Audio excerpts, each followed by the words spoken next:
Arestado sa Laguna ang isang lalaki na nagbanta sa kanyang dating nobya na ikakalat ang mga pribado nilang video kung hindi siya makikipagkita. Saksi, si June Veneracion.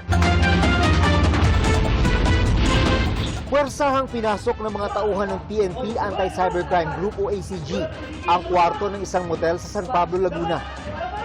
Sa loob ng banyo nito, inabutan ng target. Nasa kwarto ang kanyang dating kasintahan na napilitang makipagkita dahil sa pamba-blackmail ng suspect.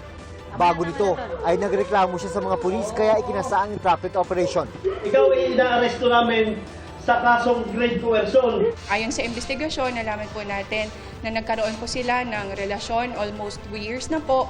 And sa 2 years na yon ay naging abusive yung lalaki nag-abot na po sa punto na kahit ayaw ng babae ay pinipilit niya po. Nagdesisyon ang biktima na putulin ang kanilang relasyon, alang-alang sa kanyang pamilya. Pero pinagbantaan umano siya ng suspect na ipapakalat ang kanilang mga pribadong video kung di itutuloy ang pakikipagkita. Sasampahan ng suspect ng reklamong grave coercion, kaugnay ng Cybercrime Prevention Act.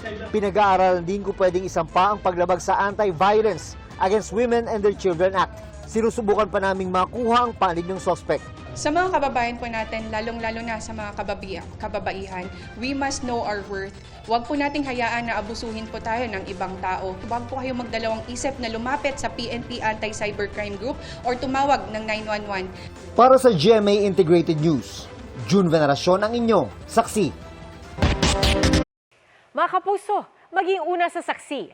Mag-subscribe sa GMA Integrated News sa YouTube para sa iba't ibang balita.